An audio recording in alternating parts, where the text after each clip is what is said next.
Welcome friend, आज मैं start करने जा रहा हूँ इलेक्ट्रिसिटी क्लास 10th का, जिसमें एक एक करके मैं सारा टॉपिक कराऊंगा।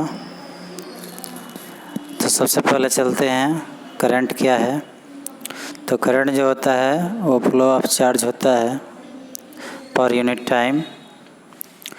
तो इसमें हम पहले चार्ज के बारे में जानते हैं, व्हाट इज़ चार्ज। तो चार्ज क्या होता है, तो बेसिक जो है यूनिट, वो किसी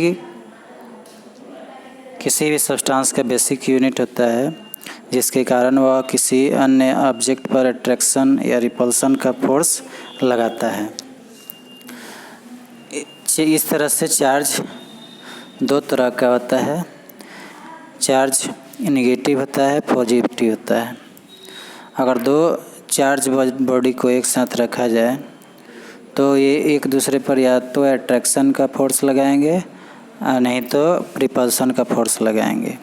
तो इस तरह से अट्रैक्शन या रिपल्सन किन दो ऑब्जेक्ट में होगा, तो अगर सेम चार्ज रहेगा, प्लस प्लस रहेगा या माइनस माइनस रहेगा, तो ये रिपल्सन का फोर्स लगाएंगे, और अनलाइक होगा या अलग अलग डिफरेंस चार्ज होगा तो ये अट्रैक्शन का फोर्स लगाएंगे। तो जब चार्ज किसी भी ऑब्जेक्ट से या कंडक्टर से मोशन करता है तो उसको कहते हैं फ्लो ऑफ चार्ज। और अगर मान लीजिए किसी क्रॉस सेक्शन से ये चार्ज फ्लो कर रहा है, तो इससे कितना फ्लो करेगा पर यूनिट टाइम में, ये चार्ज की जो क्वांटिटी है वो कितना फ्लो हो रहा है, तो उसी को कहते हैं करंट। यानी I =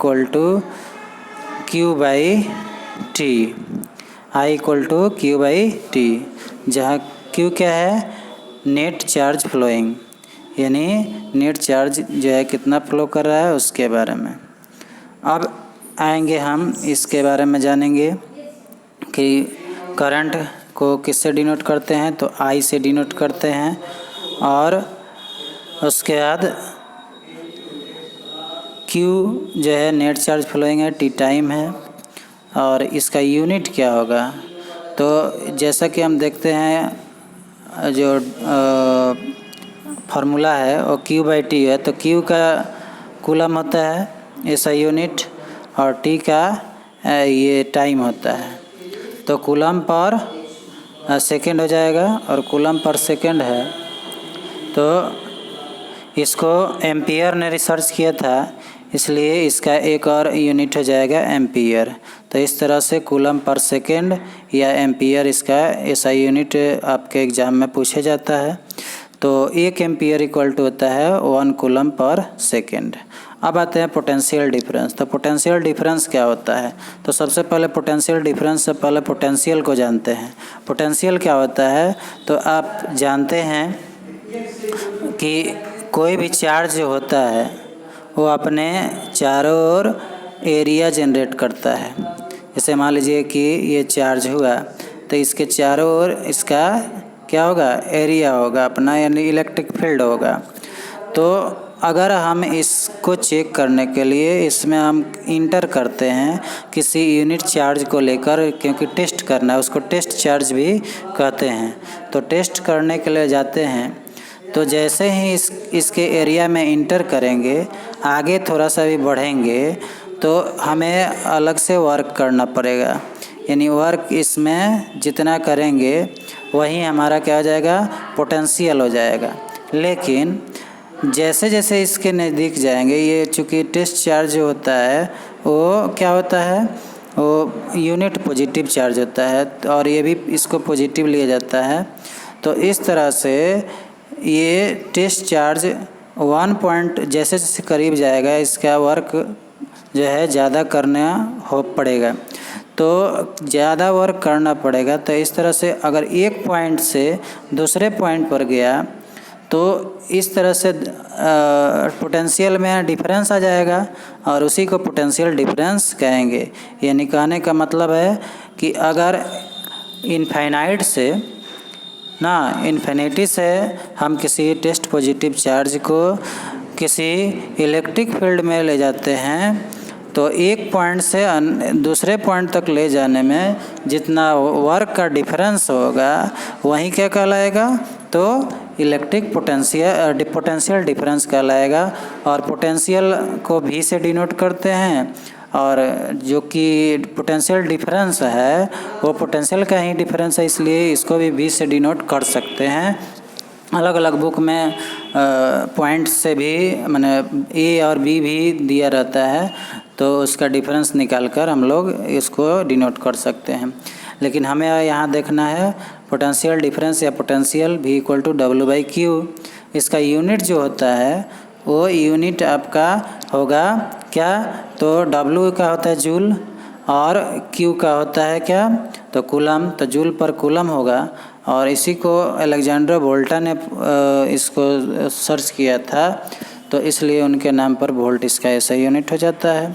तो 1 वोल्ट इक्वल टू होता है 1 जूल पर 1 कूलम, तो ये 1 volt equal to 1 joule per coulomb हो जाएगा।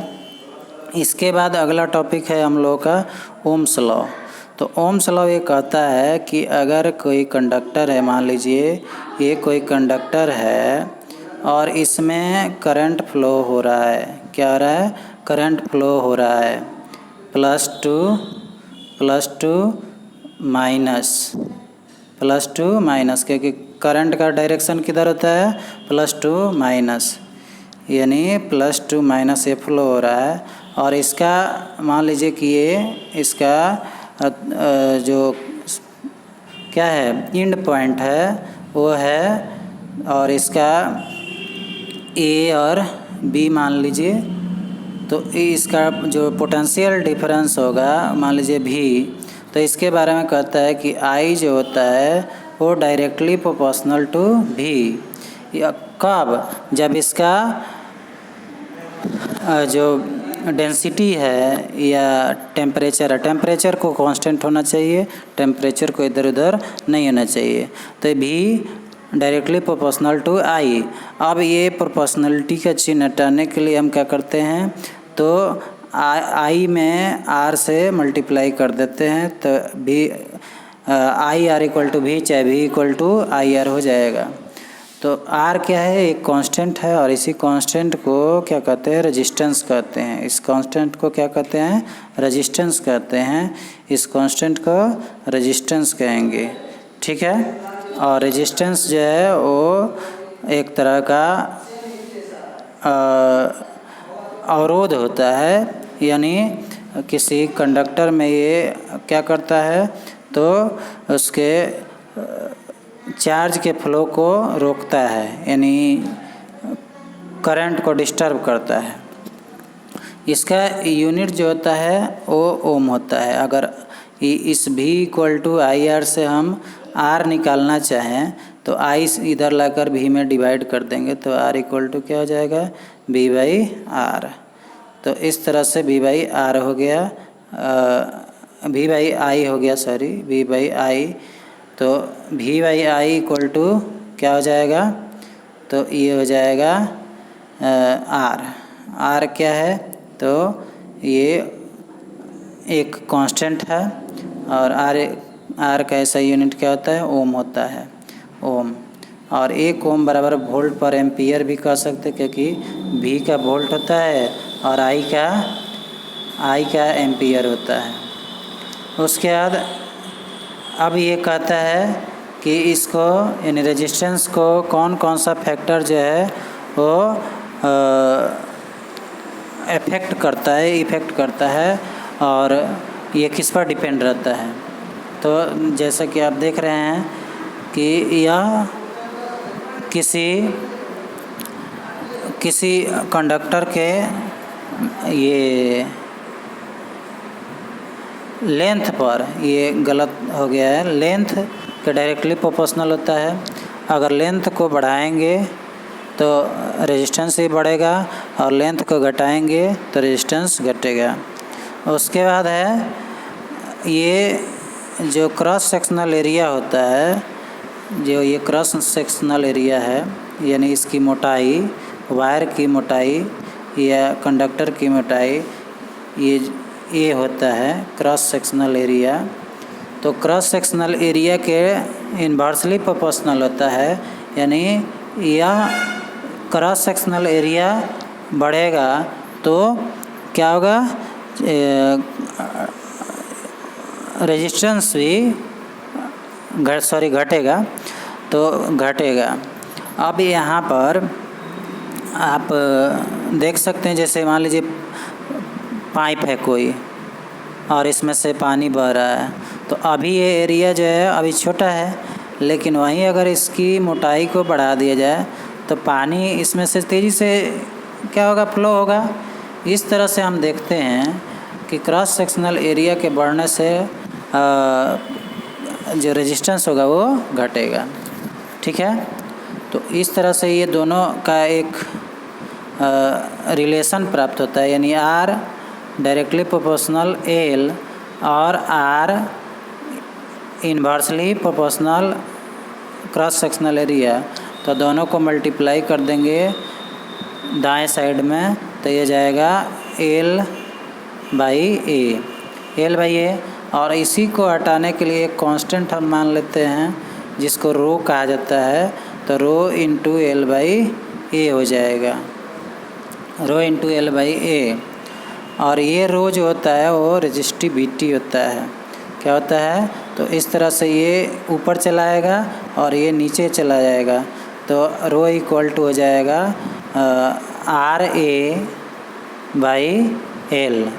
RA/L, यानी रेजिस्टिविटी इक्वल टू RA/L। उसके बाद है रेजिस्टिविटी क्या होता है, तो resistivity of a substance is equal to the resistance of unit square of the substance, यानी यूनिट स्क्वायर ऑफ सब्सटेंस होता है। इसका यूनिट क्या होता है, तो ओम मीटर होता है। अब ये यूनिट कैसे आएगा, तो दोस्तों जैसे जानते हैं रो इक्वल टू होता है RA/L। तो R का ओम होता है और A का मीटर स्क्वायर होता है और L का मीटर होगा, तो मीटर से एक पावर कैंसिल, तो ओम मीटर इसका क्या हो जाएगा, ओम मीटर इसका यूनिट हो जाएगा।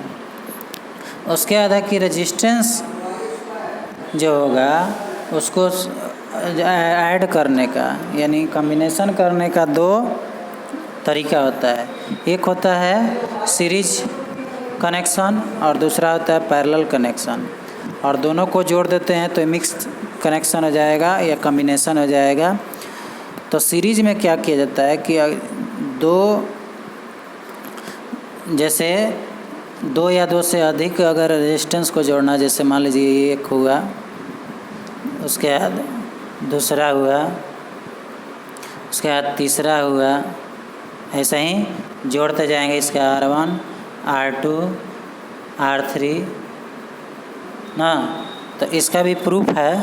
तो इसको डायरेक्ट हम कंबाइन कर देते हैं सीरीज में, तो R1 plus R2 plus R3 और डॉट, ये इसका हो जाएगा आपका सीरीज में, यानी ये डायरेक्ट जो है हम रेजिस्टेंस को जोड़ लेंगे। लेकिन वहीं अगर पैरेलल करना हो, पैरेलल कॉम्बिनेशन करना हो, तो इसमें क्या किया जाता है पैरेलल में, तो सभी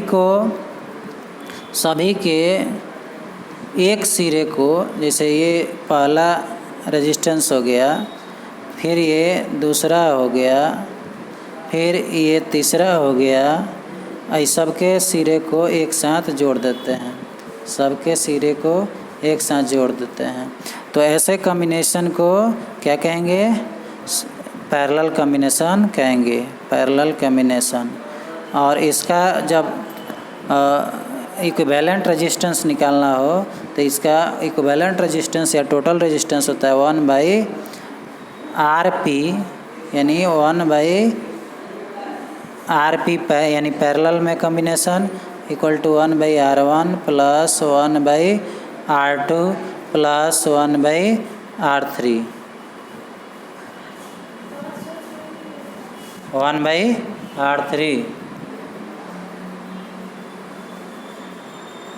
ओके, तो ये यानी रेसिप्रोकल होता है, रेसिप्रोकल का सम होता है टोटल का।